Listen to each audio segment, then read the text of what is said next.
Ah, é no celular, né?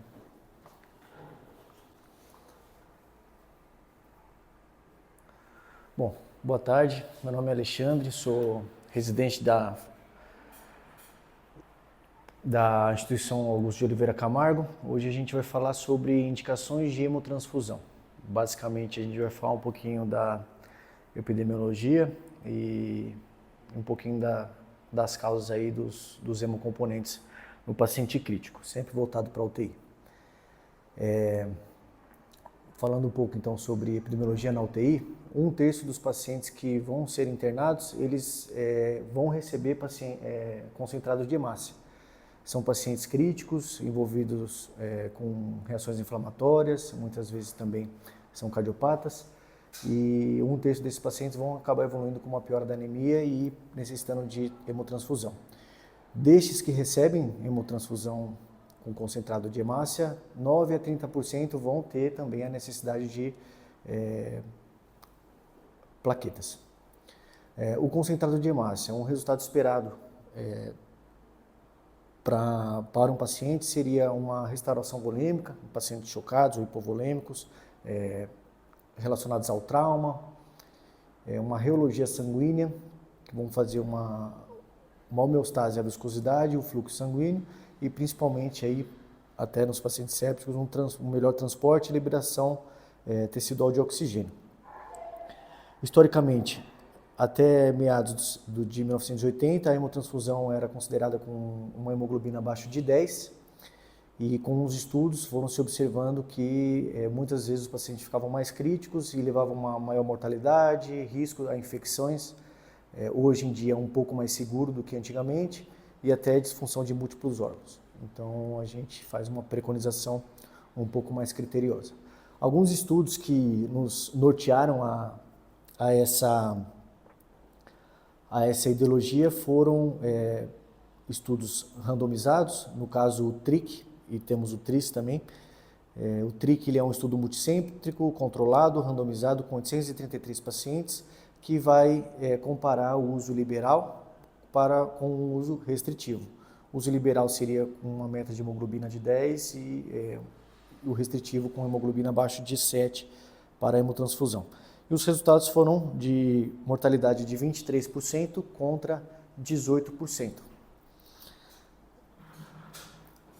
Outra revisão sistemática que nós temos seria do Cochrane, com 19 estudos controlados e randomizados, de 1986 até 2011, e praticamente o resultado seria de que a hemotransfusão de concentrado de hemácia para pacientes com hemoglobina abaixo de 7 é clinicamente aceitável, para poder recompor o que foi dito anteriormente.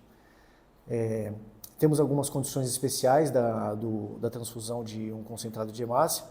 No caso aqui, a doença cardiovascular, a gente encontra aí uma prevalência no paciente com síndrome coronariana de 20% com anemia. E manter uma hemoglobina acima de 7 vai ter um menor risco de mortalidade no 30º dia. E o paciente com sepse, também é outro guideline que a gente encontra, o Surviving Sepsis, que vão respaldar o uso liberal de concentrado de hemácias nas primeiras 6 horas, em pacientes que estão com disfunção orgânica evidente, com uma hipoperfusão, uma necessidade ali de uma estratégia liberal nas primeiras 6 horas. Após isso, seria uma estratégia mais restritiva. No trauma crânioencefálico, ainda são inconsistentes os estudos de hemotransfusão de concentrado em pacientes com trauma em crânioencefálico e não detectou um desfecho na estratégia restritiva. Não foi desfavorável. Então, como nas outras comorbidades, um HB abaixo de 7, de acordo com a clínica do paciente, a gente faria um concentrado de hemácia. Também não reduziu mortalidade, nem o tempo de internação ou tempo de ventilação mecânica com uma estratégia liberal à hemotransfusão de concentrado de hemácia. O que a sociedade fala? Ele fala que está bem indicado no choque hemorrágico, principalmente no grau 3 e grau 4, em sangramentos agudos, com perda volêmica e necessidade de transfusão maciça, E se diz também que a estratégia restritiva é tão efetiva quanto a liberal, tirando os fatores de complicações, né? Infecção, risco à disfunção orgânica e complicações relacionadas à própria hemotransfusão. Na síndrome coronariana ainda não tem um gatilho para transfusão. Em pacientes cirúrgicos, pacientes com cirurgia cardíaca, a gente faz uma preconização de uma hemoglobina acima de 9. Plaquetas. Assim como no necessidade de hemotransfusão concentrada de hemácia, as plaquetas também, a disfunção plaquetária também vai estar presente na maioria dos pacientes de UTI, principalmente por causas multifatoriais. Pacientes são inflamados, estão infectados, fazem a disfunção plaquetária relacionada à própria sepse, ou consomem fatores de coagulação, principalmente nos pacientes pós-traumáticos, ou as cirurgias eletivas que geram um grande trauma aí no intraoperatório.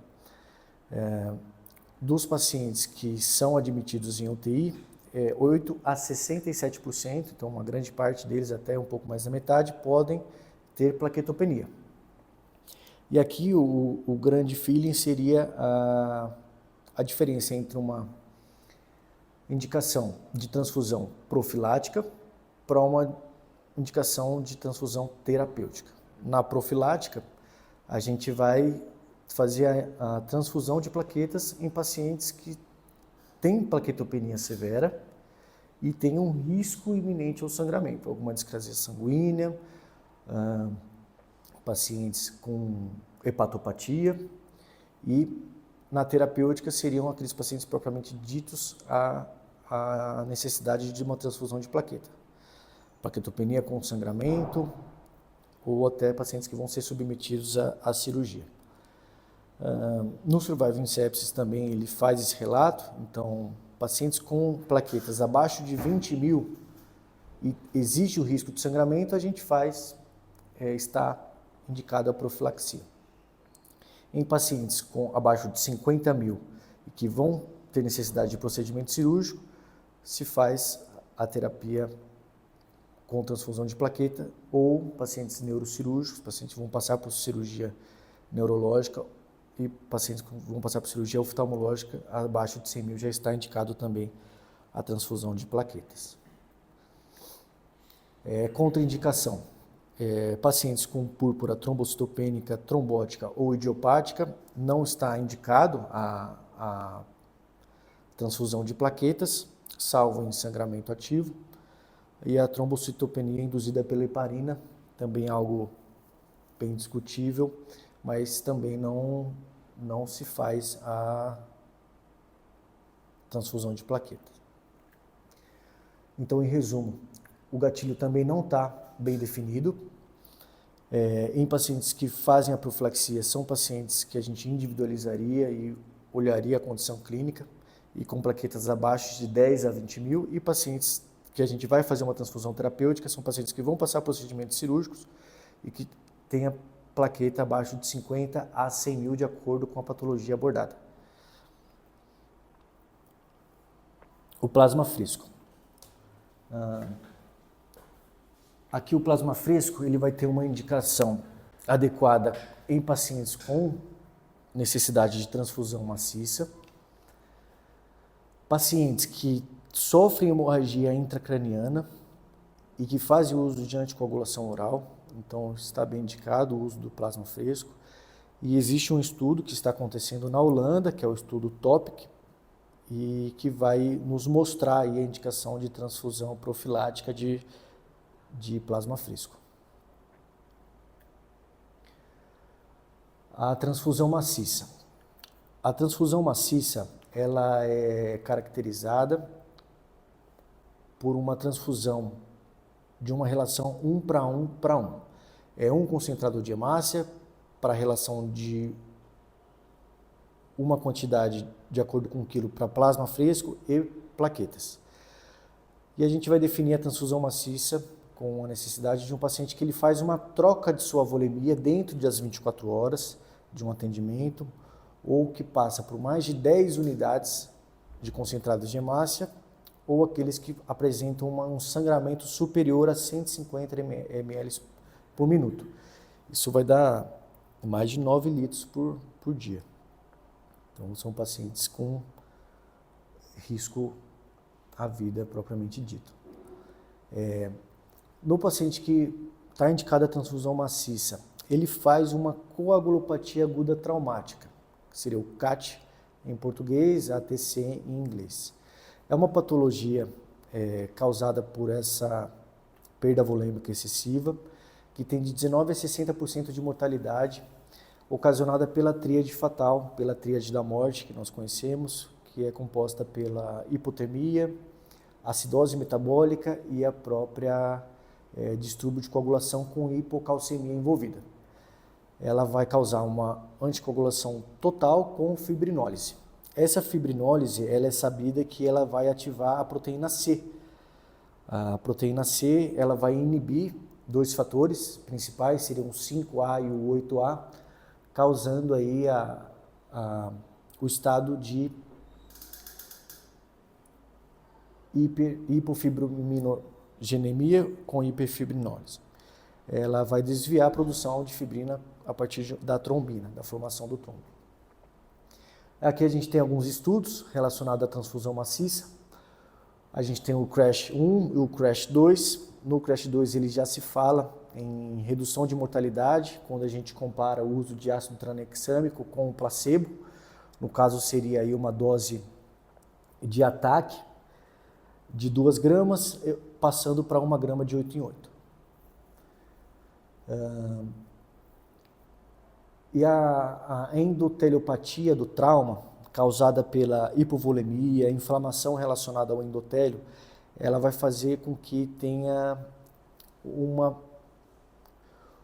má eficácia a expansão volêmica desse doente com o cristalóide. Quando a gente tem um paciente em choque grau 3 para grau 4, quando usamos o cristalóide, ele é praticamente eletrólitos e água. Quando a gente usa o plasma, a gente tem fatores que vão melhorar ali a permeabilidade do endotélio, fazendo que ele não perca essa permeabilidade. E também vai atuar no glicocálix da célula, fazendo com que tenha uma melhor tradução ali das proteínas relacionadas à própria biocelularidade do indivíduo.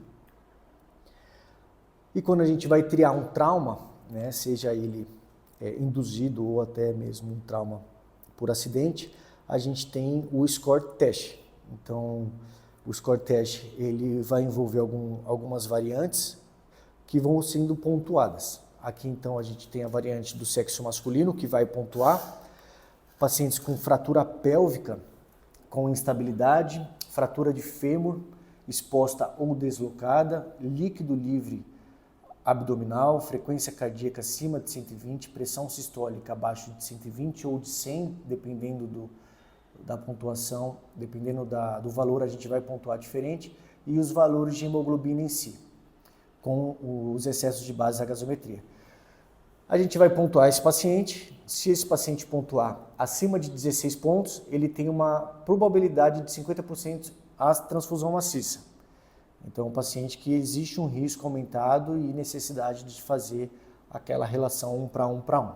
E pacientes que somam mais de 27 pontos, eles têm um risco a transfusão maciça de 100%. Praticamente, eles vão acabar recebendo essa transfusão de todos os fatores.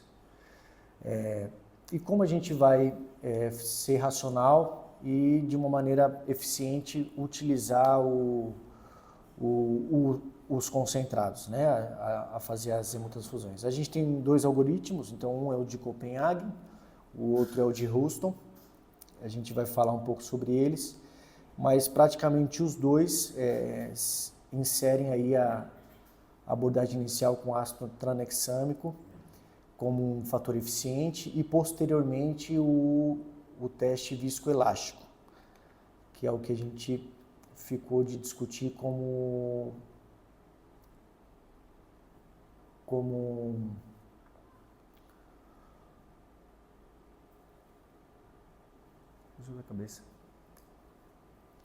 artigo. Então aqui a gente tem o de Copenhague, né, o Copenhagen e o de Houston, os dois vão ter essas variantes, né, que seria o tempo R, o ângulo alfa, o tempo K, amplitude máxima, que isso tudo está relacionado ao tromboelastograma. Antes da gente poder falar sobre como a gente indicar cada um deles, vamos falar sobre o estudo, então, o artigo que a gente faria, e a gente já vai acabar fazendo aqui tudo junto.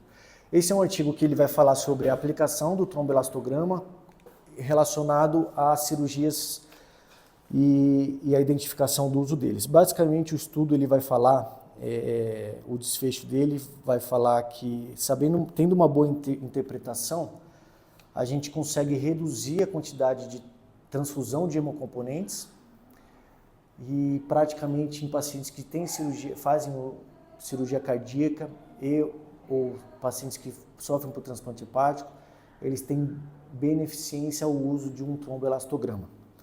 E basicamente isso é um tromboelastograma, né? Basicamente essa a imagem que a gente veria em um resultado. E a partir de como ele vai se aparentar para a gente faria a interpretação e o uso adequado da transfusão. Então, como que funciona o tromboelastograma? O tromboelastograma, ele é uma máquina que a gente vai utilizar com a retirada do sangue do paciente, a gente vai tirar os fatores de má correção, então utilizamos uma temperatura de 37 graus, a gente corrige essa temperatura e a gente vai corrigir o uso de hemocomponentes. Então a gente usaria o cálcio para combater o citrato usado nos hemocomponentes. A partir dessa homeostase, a gente faz a interpretação dele com a utilização dessa máquina. Então a máquina ela vai fazer uma rotação e essa rotação vai gerar coagulação. Com um fator mecânico, vai induzir a uma interpretação elétrica e a partir disso ele vai começar a mostrar esse desenho. Nesse desenho, inicialmente ele passa pelo tempo R. O tempo R, ele é o tempo do início do coágulo até a formação de 2 milímetros desse coágulo. A partir desse tempo R, então aqui, continuando, aqui é o tempo, aqui é o fator tempo, tá bom? E aqui seria a qualidade do coágulo, a formação do coágulo, o tamanho dele. O R, ele está relacionado ao início da coagulação. Então, é o início da formação do coágulo até a formação de 2 milímetros. O tempo K, ele é a formação a partir da formação dos 2 milímetros até 20 milímetros de coágulo. Isso daqui vai dar a variante K para nós. A relação tempo sobre variante K é o ângulo alfa. Tudo bem? E a partir disso a gente tem a formação do coágulo em si e a gente vai caracterizar a amplitude máxima desse coágulo. É o tamanho desse coágulo dentro da rotação.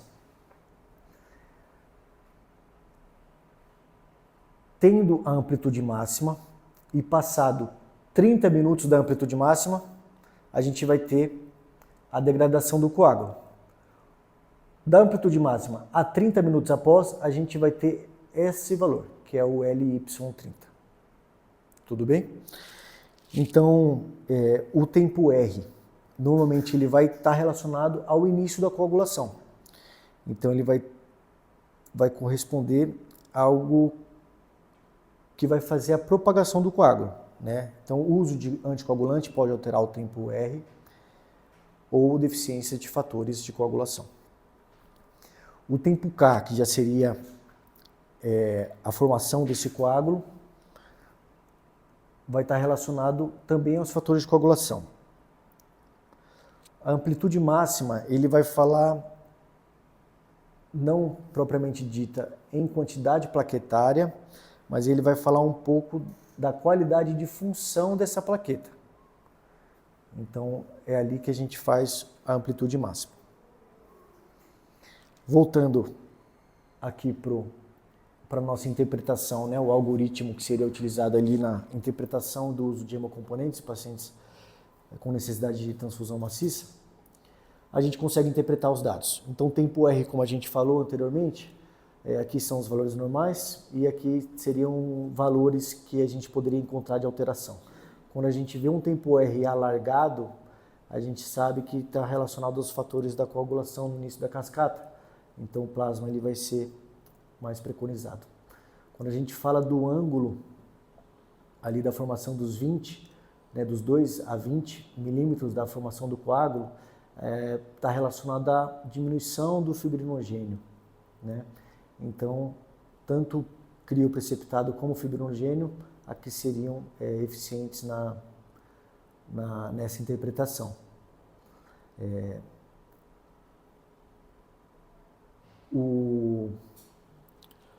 O tempo K, né, ele vai estar relacionado às plaquetas, então aqui seria indicado a própria transfusão de plaqueta, né, e os outros também estão aqui definindo mais ou menos como a gente interpretaria e resultaria ali na nossa abordagem ao paciente. Condições especiais. Condições especiais também a gente vai falar sobre o sangramento pós-parto, né? O sangramento pós-parto, a gente tem uma menor incidência em UTI, mas em UTIs especializadas, em centros com ginecologia, a gente vai observar essas complicações. Ele é definido com uma perda volêmica de mais de 500 ml dentro de 24 horas para pacientes com parto normal e mais de 1.000 ml para pacientes com parto cesárea. E aí, para a gente poder definir a causa, a gente vai usar os 4 T's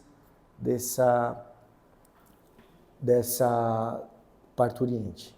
Seria a atonia uterina, vai estar relacionado com uma contratilidade anormal ao parto, relacionado a múltiplas gestações, ou um parto prolongado, relacionados à infecção, relacionados ao tecido, né? Então, complicações placentárias, propriamente dita, ao trauma, como as lacerações, a própria cirurgia pode acarretar aí uma condição de sangramento pós-parto, e ao próprio fator trombina, como distúrbios congênitos, coagulopatias adquiridas e outras síndromes que a gente pode apresentar.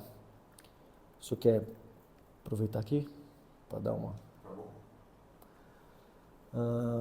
Então a abordagem seria o sangramento pós-parto, seria uma abordagem com massagem uterina, agentes uterotônicos, histerectomia eventualmente, de acordo com a gravidade, uso do fibrinogênio quando tiver um consumo dele, ou déficit, abaixo de 2 gramas por decilitro, e o próprio ácido tranexâmico. Trazendo aqui uma perguntinha, para ver se a gente está atento. Assinale a alternativa que contém uma indicação do uso de plasma fresco congelado em pacientes críticos. Alternativa A, transfusão de mais de 10 unidades de concentrado de hemácia, ou reposição de uma ou mais volemias do paciente. Alternativa B, deficiência de produção plaquetária. Alternativa C, hemorragia vigente em pacientes com contagem de plaquetas abaixo de 20.000 com sangramento ativo. Alternativa D, reposição de todos os fatores de coagulação. Alternativa E, correção de coagulograma em pacientes em programação cirúrgica sem sinais de sangramento. Aqui a resposta é A, então transfusão em mais de 10 pacientes, em mais de 10 unidades concentradas de hemácia, relacionada à transfusão maciça, como dito anteriormente. Outra pergunta, considerando as evidências atuais sobre a transfusão de concentrado de hemácia em UTI, assinale a alternativa correta. A. Há evidência sólida sobre a necessidade de manutenção dos níveis de hemoglobina superiores a 11 em todos os pacientes. Há evidência sólida sobre a necessidade de manutenção de níveis de hemoglobina superiores a 10 em todos os pacientes. Alternativa C. Não há evidência de transfusão mais restritiva e a manutenção de pacientes com níveis de hemoglobina superiores a 7, que aumenta a mortalidade nos pacientes pacientes graves sem doença cardiovasculares graves, insuficiência cardíaca de origem isquêmica. Alternativa D. Todos os pacientes de terapia intensiva com sepse grave devem ser transfundidos nas primeiras 24 horas, ou E, todas as alternativas estão incorretas. Aqui no caso seria a alternativa C, né? Acho que ele ficou algum erro de digitação, mas pacientes com... Não existe evidência para não fazer uma transfusão restritiva. A gente viu que é benéfico, tanto quanto é liberal, a gente fazer uma transfusão restritiva em pacientes graves, principalmente em UTI.